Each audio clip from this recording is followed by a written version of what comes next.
Selamat menikmati film. Setiap larut malam, pria itu akan meninggalkan istri yang cantik jelita. Sendirian pergi ke ruang tamu lantai bawah untuk berlatih seni bela diri tertinggi. Mengeluarkan energi murni yang tak terduga. Dia mampu berubah menjadi 10.000 pedang terbang yang berputar di udara. Begitu pagi tiba, dia langsung mengambil sejarah sains untuk dibaca. Sang istri yang polos melihat ekspresi seriusnya. Segera kembali dan mengganti pakaian dengan setelan profesional yang elegan. Lalu menuangkan secangkir teh pagi tahun 82 untuk pria muda itu. Bertanya bercanda apakah dia bangun begitu pagi karena ingin menjadi dewa. Di dunia ini, tidak ada dewa. Harus percaya pada ilmu pengetahuan. Dan alasan dia menyembunyikan rahasia kultivasinya dari istrinya. Karena dia tidak ingin melibatkan istrinya dalam dendam. 20 tahun yang lalu, harta karun keluarga Chen dihancurkan. Ibu menyembunyikan anaknya di dalam bak air untuk menyelamatkannya. Sebelum mati, katakan pada Sanhe jangan pernah membocorkan identitasnya. Terutama bagi orang yang memegang naga burung Chenjia. Hiduplah dengan baik dengan batu giok ini di tubuhmu. Saat melihat ibunya jatuh, Chen Sanhe dengan penuh kesedihan bersumpah untuk menemukan Zhao Wuji. Kemudian, setelah memuntahkan darah segar di batu giok, dia pingsan. Ketika guru tertinggi tiba, sudah terlambat untuk membalikkan keadaan. Namun dia menemukan kekuatan misterius di tubuh Chen Sanhe. Maka dia menerima Chen Sanhe sebagai murid terdekatnya. 20 tahun kemudian, Chen Sanhe sudah menjadi satu-satunya dewa sejati di dunia manusia. Di dasar danau Gunung Naga, muncul seekor naga jahat. Guru tertinggi bertarung dengannya selama 7 hari 7 malam tanpa berhasil melukainya. Akhirnya, napas busuk yang dikeluarkan oleh naga jahat menyebabkan cedera internal. Di saat krisis, sebilah pedang raksasa 500 meter turun dari langit. Chen Sanhe santai mengayuh rakit bambu datang. Apakah guru butuh bantuan? Nakal. Mengapa kau tidak menunggu aku dipukul mati baru datang?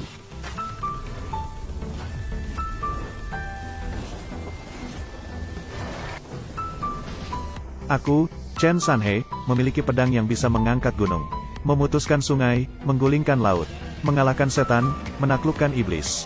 Hari ini aku akan memotong jalan naga.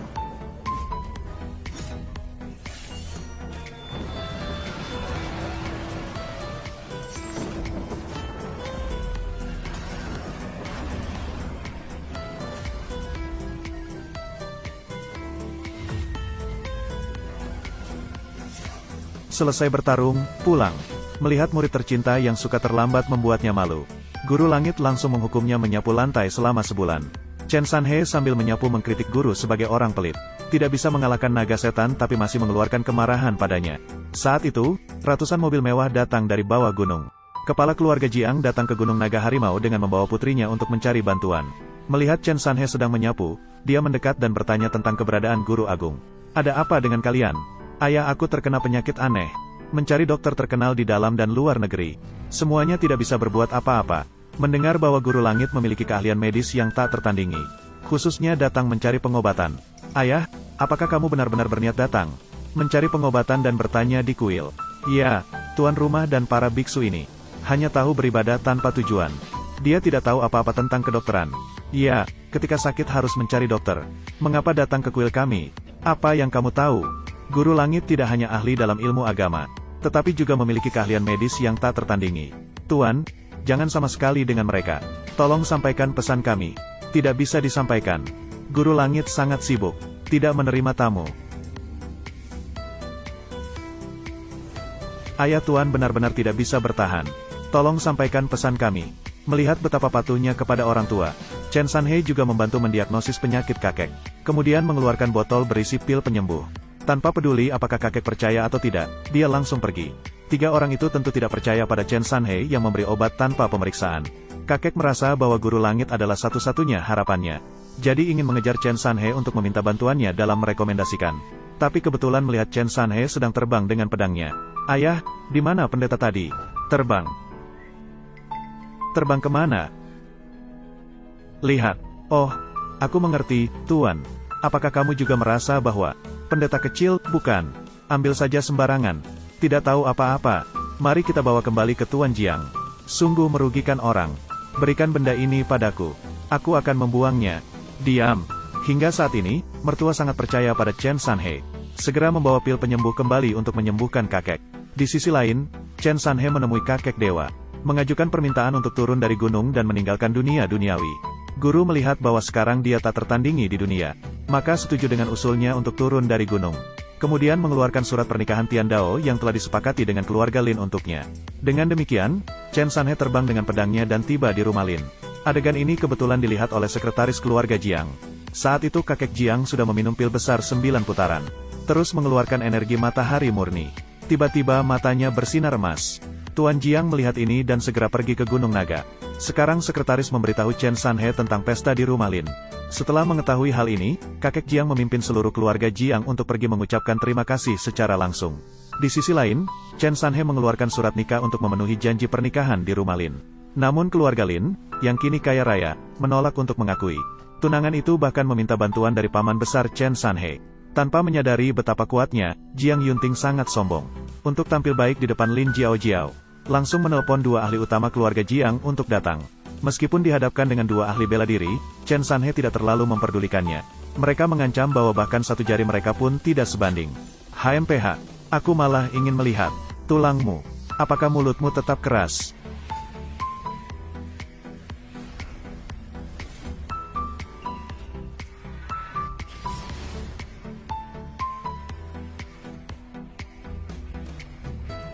Hanya itu kemampuannya. Masih ingin menjadi pahlawan bagi keluarga Lin. Melihat bahwa dua ahli besar bukan lawan bagi Chen Sanhe, saudara ipar sekali lagi menelpon semua ahli tinggi dari keluarga Jiang. Untungnya, saat itu kakek Jiang datang tepat waktu bersama keluarganya. Ini membuat keluarga Jiang kehilangan 3 ahli besar. Kemudian, satu tamparan mendarat di wajah anak durhaka ini. Mereka semua bersama-sama bersyukur kepada Chen Sanhe atas menyelamatkan nyawa mereka. Untuk memberikan penjelasan kepada Chen Sanhe, mertua sendiri yang mematahkan lengan Jiang Yunting. Jiang Wanyun juga secara terbuka mengumumkan pembatalan pesanan senilai miliaran dari keluarga Lin.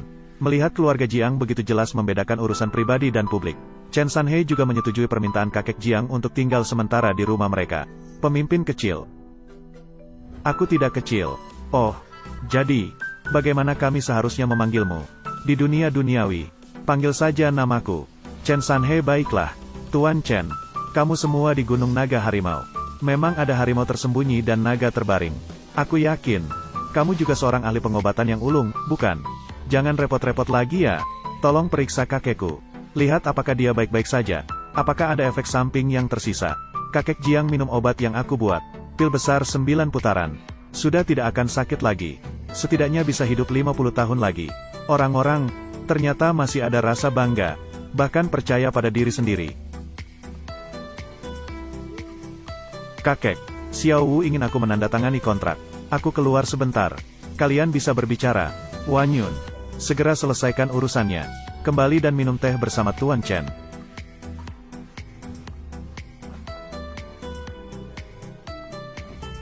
Tuan Chen memiliki mata yang tajam seperti obor. Setelah aku minum pil besar 9 putaran, tidak hanya tubuhnya menjadi sehat, bahkan mencapai tingkat guru besar. Keluarga Jiang akhirnya memiliki guru besar yang menduduki posisi utama. Apakah ini berarti keluarga Jiang akhirnya masuk ke barisan keluarga bela diri kelas 1? Sangat bagus. Tuan Chen terhadap keluarga Jiang berterima kasih dan siap membantu lagi. Jika ada misi di masa depan, akan pergi kemana saja. Keluarga Jiang aku, tanpa ragu. Ayah Jiang, kamu masih dianggap punya hati nurani. Hahaha. Jika seseorang tidak memiliki hati nurani, tidak beda dengan binatang. Haha, apa yang kamu bicarakan? Begitu senang. Tuan Chen, kamu ditolak oleh orang dari keluarga Lin. Membatalkan pertunangan. Baguslah, cucu perempuan aku juga cantik. Aku akan menikahkan dia denganmu. Sebagai istrimu. Kakek, baru saja memuji kamu punya hati nurani. Kamu ingin menjadi kakekku. Hahaha, kakek kedua. Mengapa kamu masih bingung? Buku pernikahan. Aku tidak akan menikah. Berisik. Chen adalah seorang pria luar biasa. Kamu tidak akan menikah dengan siapapun. Menikah dengan siapa? Aku tahu. Tuan Chen adalah pahlawan keluarga kami. Tapi sekarang sudah zaman yang berbeda. Tidak lagi ada balas budi.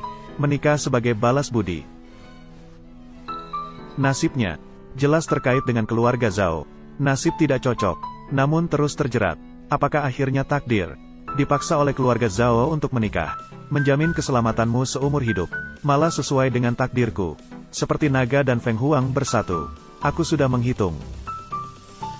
Takdirku dan Jiang Wanyun cocok. Sangat cocok. Menikah juga bukan hal yang tidak mungkin. Aduh, itu sungguh bagus. Lebih baik bertindak daripada menunggu waktu yang tepat. Hari ini kalian pergi. Ambillah surat nikah. Ayah, mengapa bahkan kamu juga berubah? Hahaha, jangan khawatir. Aku sangat beruntung memiliki istri. Menikahlah denganku. Menjamin keselamatanmu seumur hidup. Apakah ini tentang keberuntungan dalam pernikahan? Bahkan hari ini kita baru pertama kali bertemu. Bertemu pada hari pertama. Sama sekali tidak kenal. Siapa yang lahir sudah saling mengenal. Bertahap saja. Sejak Tuan Chen. Sudah puas denganmu. Apalagi yang ingin kamu katakan? Cepat. Ikuti Tuan Chen dengan cepat. Ambil surat nikah. Menikah. Menantu ini. Aku sudah memutuskannya. Ayah, jangan khawatir. Aku akan mengantarkan mereka untuk mengambil surat nikah. Ngomong-ngomong, bawalah Tuan Chen bersamamu. Ah, bukan gunung dan sungai. Bawa gunung dan sungai untuk membeli pakaian baru. Jalanlah, pakaian. Mengambil foto pernikahan tidak bagus. Ayah.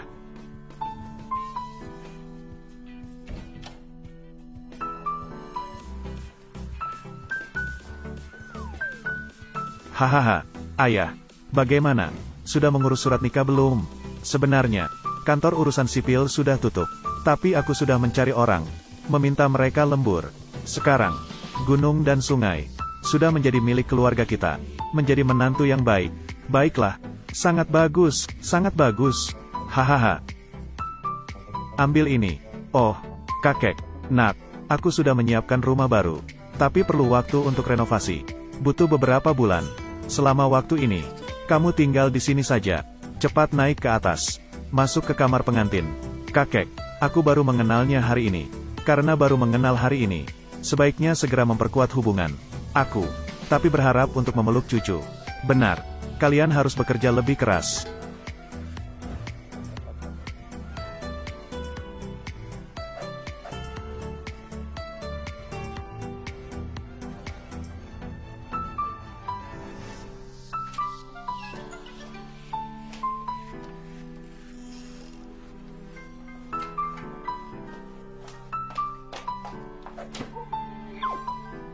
Kamu ini sedang apa? Aku tidur di tempat tidur. Kamu tidur di lantai. Tidur terpisah. Tapi tidak bisa memiliki anak. Kamu ingin aku memberikanmu. Melahirkan anak, kamu harus melupakan hal itu. Ini adalah keinginan kakek dan ayahmu. Jangan bandingkan aku dengan mereka. Meskipun kamu ganti jubah. Kamu terlihat keren. Tapi aku, Jiang Wanyun. Bukan tipe orang yang hanya peduli penampilan. Aku tidak sekadar melihat dari luar. Oh, jadi, kamu punya kedalaman ya? Aku menginginkan hubungan. Pastinya. Cinta yang penuh gairah. Bukan karena perintah orang tua. Seperti kamu, si muka polos seperti ini. Bukan tipe idealku. Lalu, tipe idealmu itu seperti apa? Calon suamiku. Bukan seperti dewa perang Tianche, yang memiliki reputasi luar biasa. Harus setara. Seperti Dewi Keberuntungan. He Nianan, orang terkaya. Sebagai tokoh bisnis besar. Paham? Yang kamu sebutkan.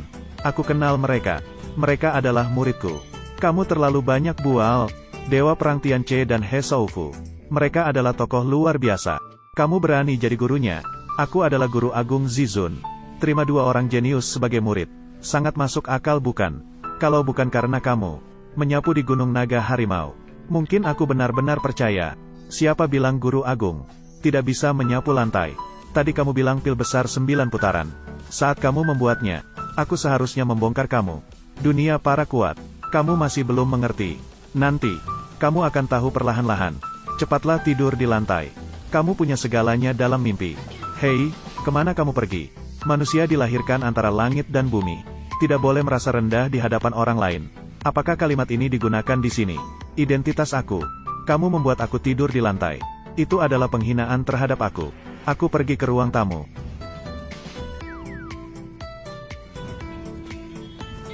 Pergi kemana saja yang kamu suka. Tidak ada hubungannya dengan aku. Berapa banyak orang yang ingin tidur di lantai aku. Belum ada yang beruntung seperti itu.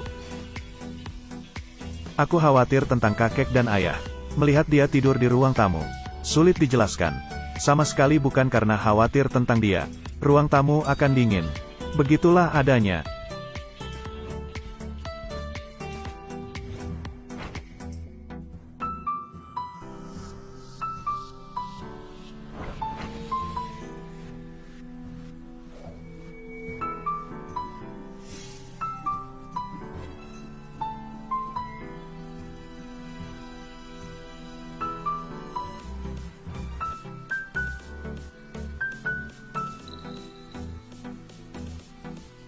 Dia ini aneh.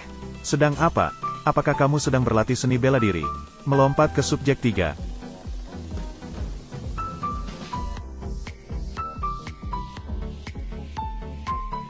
Kakek memberikan ini padaku. Mengatur sesuatu. Suami dewa.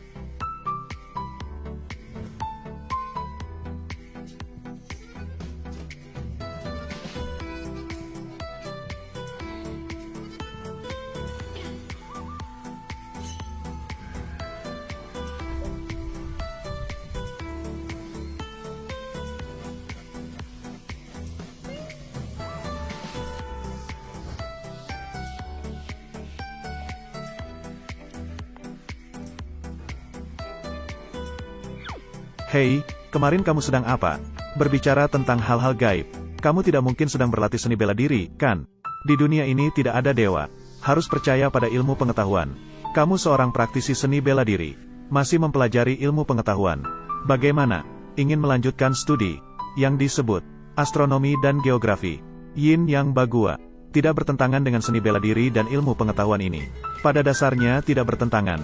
Semua tentang menjelajahi misteri alam semesta, dan mengembangkan batas manusia.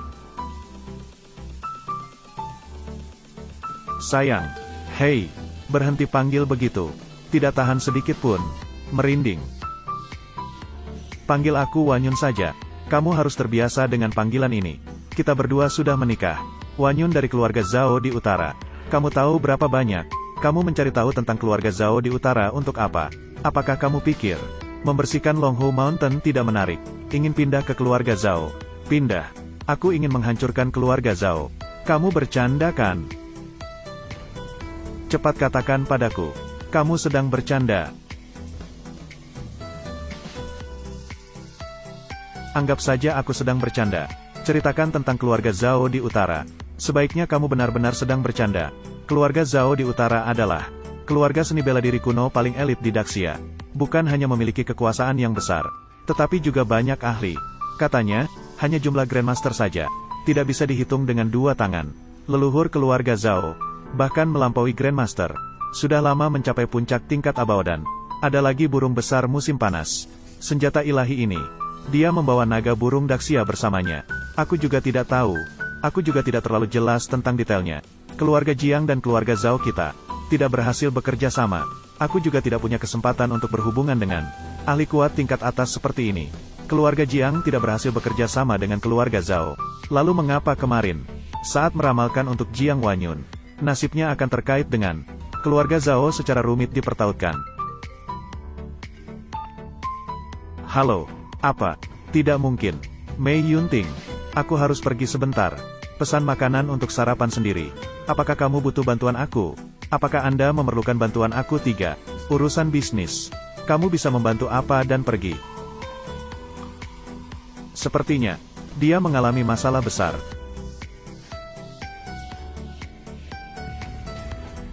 Siapa yang membuat keributan di perusahaan keluarga Jiang? Ketua Panjang. Kenapa kamu di sini? Mengambil uang orang. Diperintahkan oleh seseorang. Diperintahkan oleh siapa? Kamu tidak perlu ikut campur. Jiang Wanyun. Sekali kamu sudah datang, berikan dokumen ini padaku. Tanda tangani.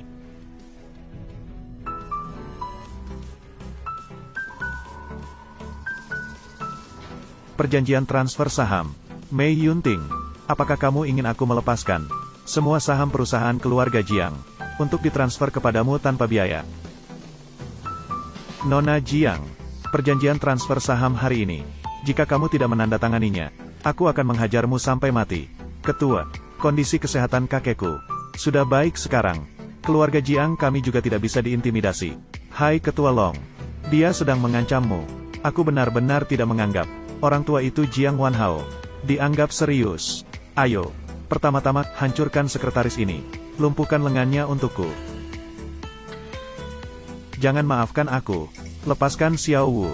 Jangan terburu-buru. Hancurkan dia terlebih dahulu. Baru giliranmu selanjutnya. Apakah kamu tidak menghormati hukum? Hukum. Di 13 kota di provinsi selatan ini. Kata-kataku, Long Shou Cheng, adalah hukum. Klub Tianlong aku adalah bos di provinsi selatan ini. Serang dia.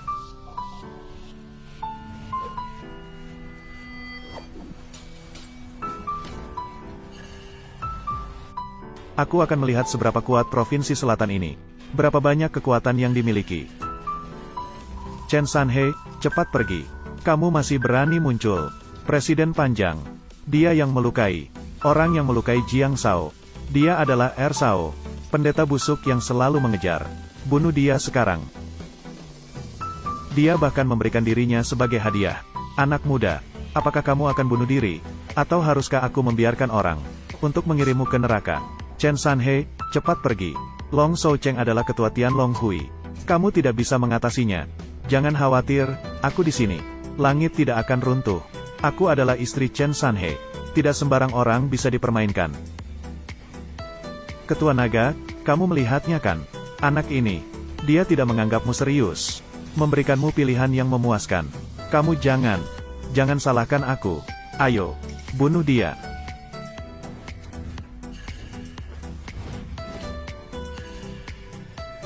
Bisakah kamu bertarung seperti itu?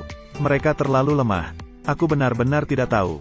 Hanya dengan kekuatan mereka yang seadanya, mereka bisa mendominasi provinsi selatan. Ingin mudah, sedikit kemampuan, berani bersikap arogan di depanku. Baiklah, jadi hari ini akan membunuhmu sendiri. Kekuatan kota Longzhou lebih kuat dari kakekku. Katanya sudah mendekati tingkat abadi. Kamu bukan lawan yang sepadan, sebaiknya pergi. Ingin kabur? Sudah terlambat. Turun tangan sendiri. Satu-satunya jalan baginya adalah kematian. Ayo, ambil pedang King Longku.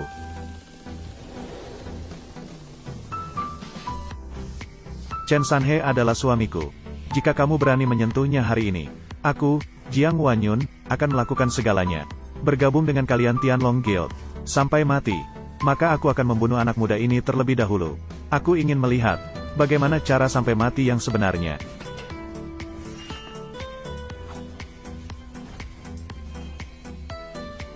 Hanya khawatir pisau Anda tidak cukup tajam.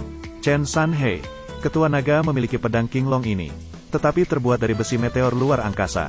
Memotong rambut dengan sekali tiup. Tidak ada yang tak terkalahkan. Dalam hitungan menit bisa membuat Anda kepala terpisah dari tubuh. Ketua naga, jika aku menjadi kamu, dia meremehkanmu. Chen Sanhe, jangan main-main, segera lari. Tunggu sampai ahli dari keluarga Jiangku datang. Kamu masih punya kesempatan. Tenang saja, ayo.